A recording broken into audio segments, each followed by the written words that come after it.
Hi, this is Roger. Thanks for dropping by. Postman Pat's bin. And this has caught me on the hop because there's been several messages and things over the past saying that somebody might send me orchids, and the trouble is I don't keep all my mail. There would be too much to just keep, so I tend to just keep the latest stuff. So I haven't got the messages or anything that relate to this. I haven't got a clue what this is. Really, I don't have a clue. I'm taking the addresses off. It says top, so we'll try and open it from the top. Ah! It does have a sender on it. Elena. Oh, I'm going to have fun with that. Krivchenkova, I think. And it's got an address on it, so I need to get that off in case that shows on the camera. And don't show people's addresses. We don't do that. Don't you just love sellotape when you're trying to get something off in a hurry? There we go, just in case. I don't want anybody's address showing up. Right, let's see what we've got. It's not ticking, and it does say plants. To say, I've completely lost track of people that have said they're going to send me stuff, or may send me stuff, or things like that. So boxes are often a complete surprise, really. I'm not quite sure how I'm going to open this, I know. Something like that.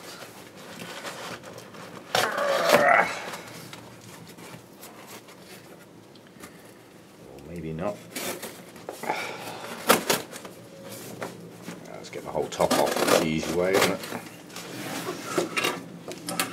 There we go. Right. Well, it's certainly well packed. Hope it hasn't suffered with the cold. Luckily, this has been posted in the UK, and we've had a mild spell at the moment. So unless it's a particularly warm grower, which most of us don't have, it should have been fine. As I say, it's we're just about to have an Arctic blast, as they call it. Don't the weather people, well, the whole media, love to dramatise? It's getting a bit chilly. It's not an Arctic blast, for goodness sake. Right. It's in a pot. Ah, good. That saves me some work with any luck. Right, what have we got then? Let's make sure I don't get in the way.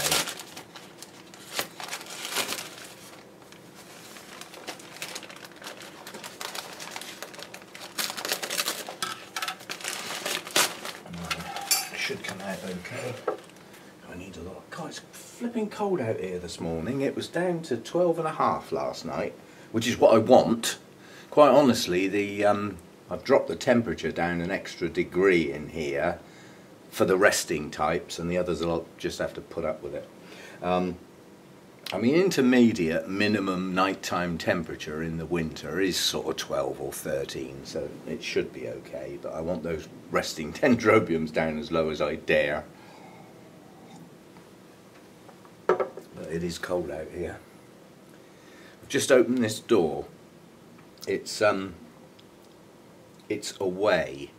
Basically, if I know we're going to have a very cold night, I actually shut my door and let the heater do its job. I know that's a bit more expensive, but otherwise when I get up in the morning the house is freezing cold, and it takes quite a while to heat, you know, the house up.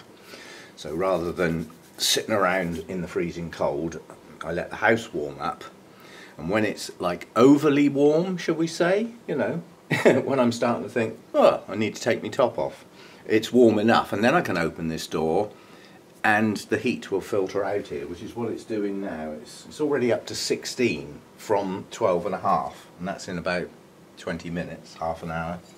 So it works.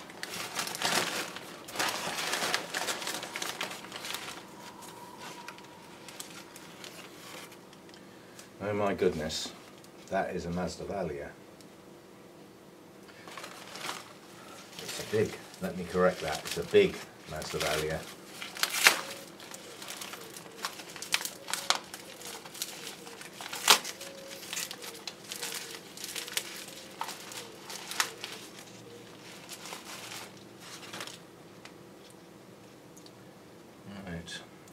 too bad.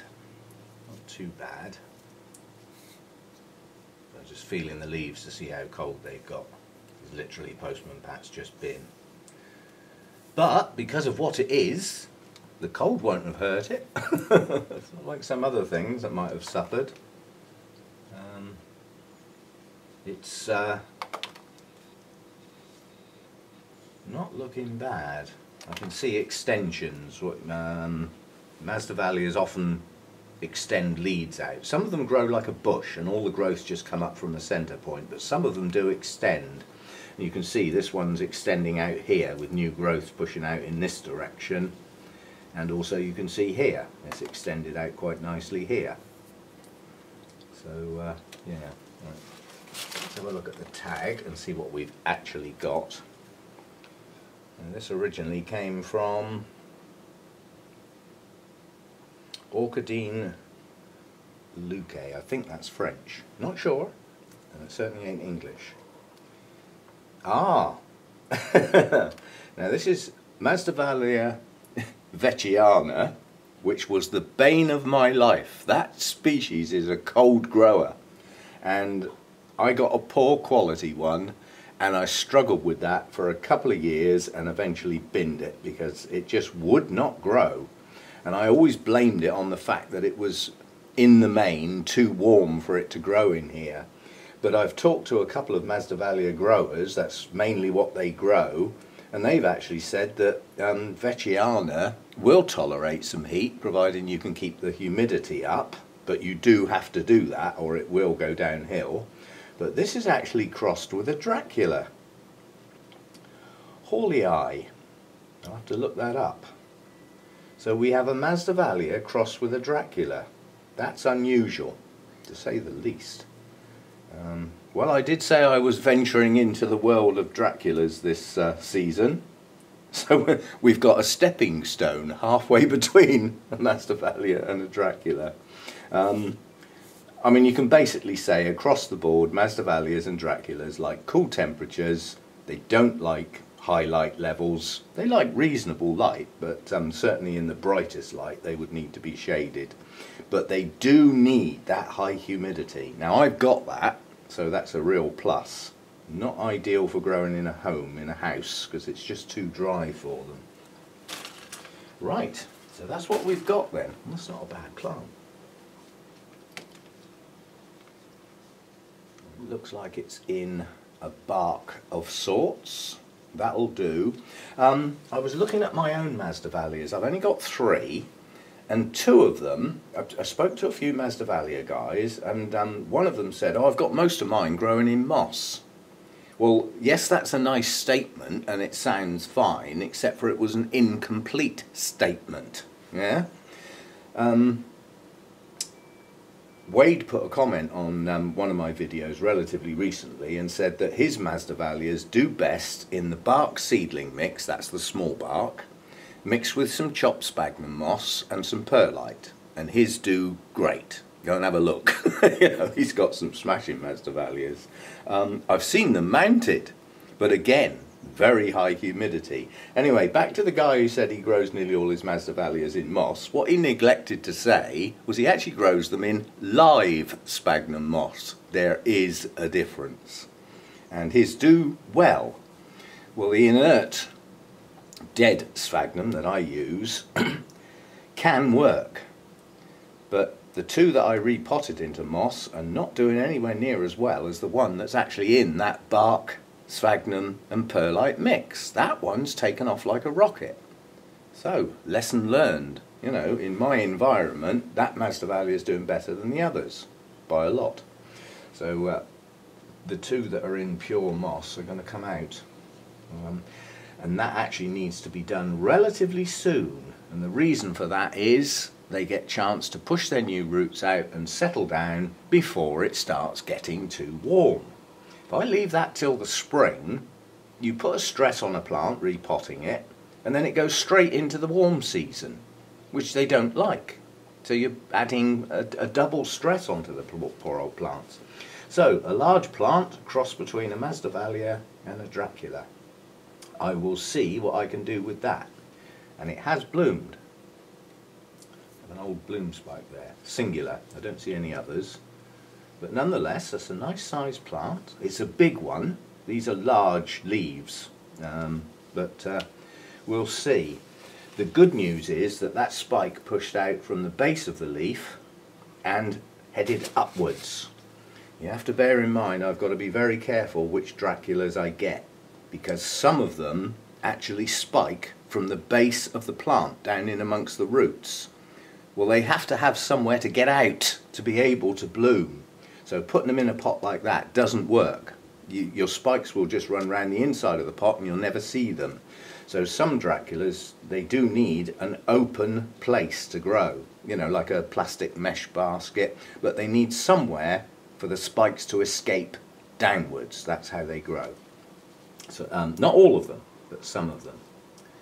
Okay, so we'll set that one up. I might actually tease that out of the pot. I wonder if it'll lift out. I'm interested to see what's down in the pot. Well, what's down in the pot is a shed load of roots, and quite honestly there's nothing wrong with that staying where it is for some considerable time. That'll do fine. Right, there we go then. One new orchid. Update me records. I always put new orchids in a separate colour so that when I'm going round my orchids I know which are the new ones. They might need some special attention, especially if they're going to get repotted quickly. So there we go. Thank you very much, Elena. Great. I'll see what I can do with it. Updates will follow. Thanks for dropping by. See you next time.